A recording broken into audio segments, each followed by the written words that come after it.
pernahkah kamu ingin menyelam ke bagian samudra yang paling dalam? Nah, hari ini kamu akan punya kesempatan mewujudkannya. Sebelumnya, seberapa lama kamu mampu menahan napas? Tidak terlalu lama. Tenang, jangan khawatir. Silahkan naik kapal selamku dan ikutlah denganku dalam perjalanan menuju kedalaman. Siap? Oke, ayo menyelam. Saat ini, tepat di bawah permukaan, kamu melihat banyak makhluk hidup berkeliaran di sini.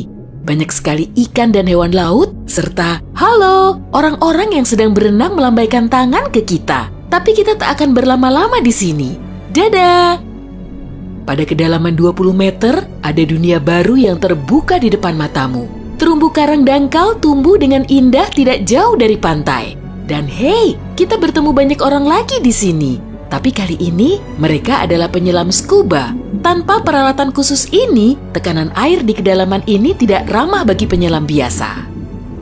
40 meter adalah kedalaman tempat kita berpamitan, bahkan kepada penyelam rekreasi. Ini adalah batas maksimum yang diizinkan untuk mereka. Selamat bersenang-senang, teman-teman. 60 meter, dan kita bertemu orka pertama. Paus ini mendiami perairan yang relatif dangkal di hampir semua laut dan samudra di dunia. Tahukah kamu bahwa orka adalah predator puncak?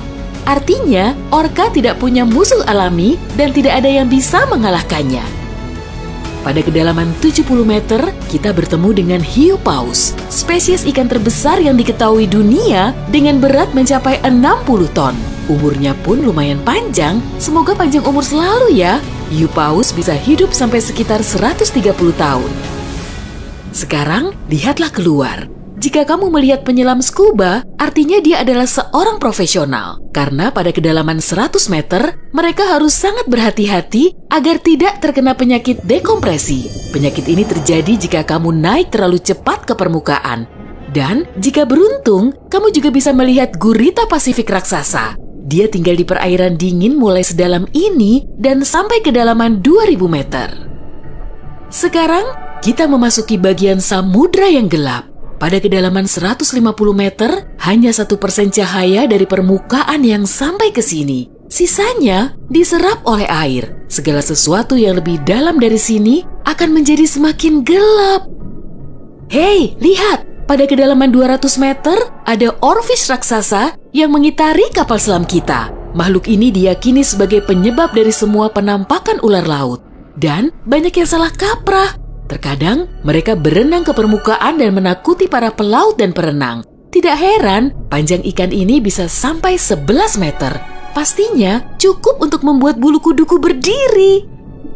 Oke, sekarang kita berada di kedalaman 300 meter. Dan sebentar, makhluk besar apa yang ada di luar sana itu? Oh, aku tahu. Itu kepiting laba-laba Jepang. Kamu bingung kenapa laba-laba?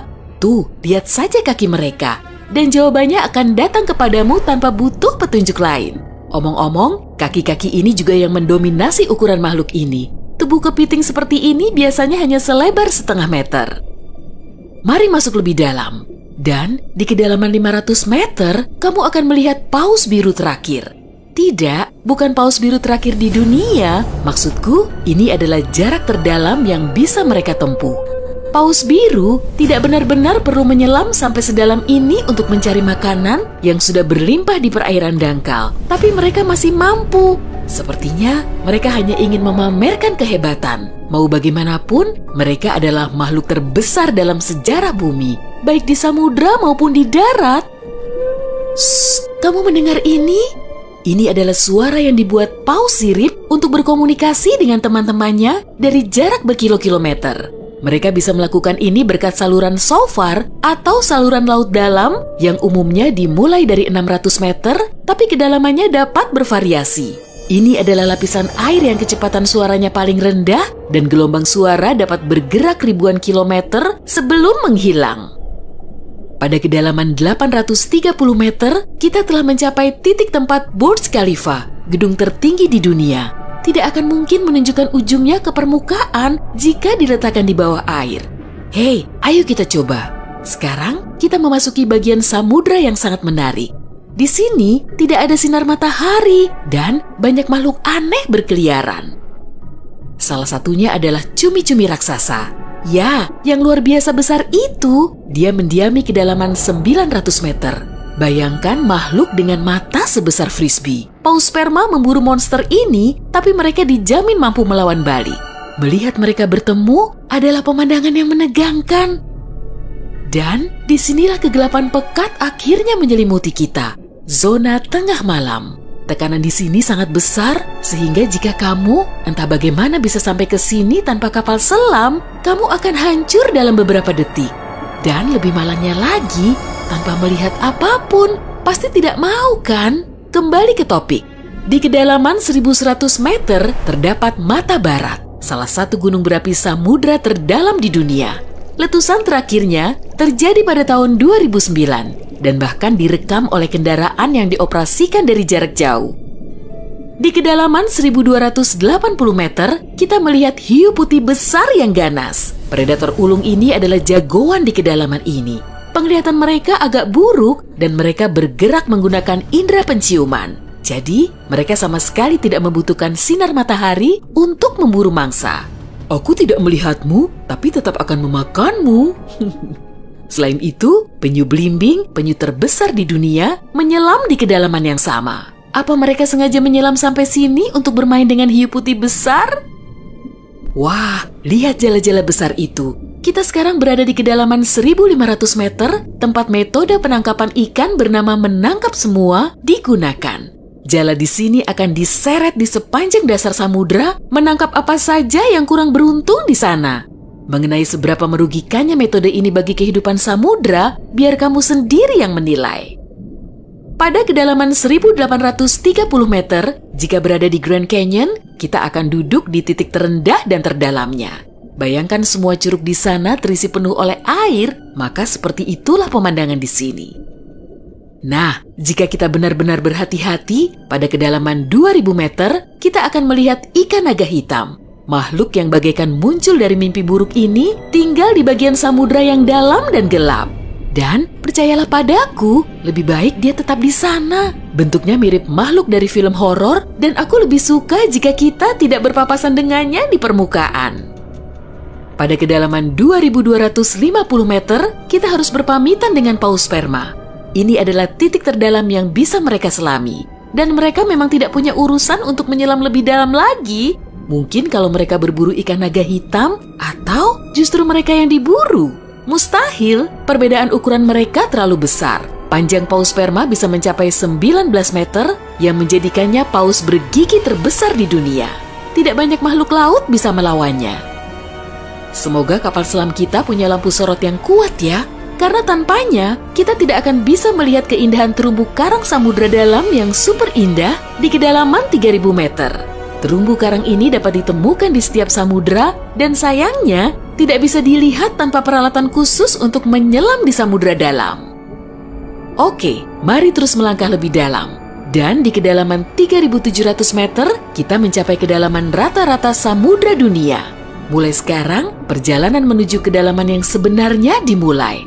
Dasar samudra rata-rata telah kita lewati, jadi sekarang saatnya menyelami celah terdalam. Pada kedalaman 4500 meter, monster dari mimpi buruk terburukmu muncul di sini. Anglerfish misalnya, akan membuat siapapun bergidik ngeri. Giginya yang panjang dan bengkok, serta antena di kepalanya untuk memikat mangsa, sudah cukup untuk menimbulkan rasa takut, bahkan di hati orang-orang yang paling berani. Tapi yang lebih mengerikan, mungkin adalah makhluk yang disebut swallower hitam. Itu adalah monster mirip belut yang memiliki perut super elastis dan mampu menelan mangsa yang ukurannya 2 kali lipat. Lihatlah ke bawah, dan kamu akan melihat bangkai kapal terdalam yang pernah ditemukan.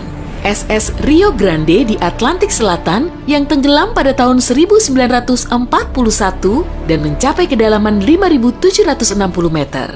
Tidak heran, kapal ini baru ditemukan 55 tahun kemudian.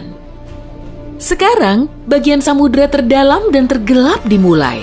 Kita menyelam ke Palung Mariana. Menurut pengukuran resminya, Palung Mariana dimulai pada kedalaman sekitar 6.000 meter. Ini adalah area yang paling jarang dieksplorasi dan paling menarik bagi para ilmuwan dan petualang.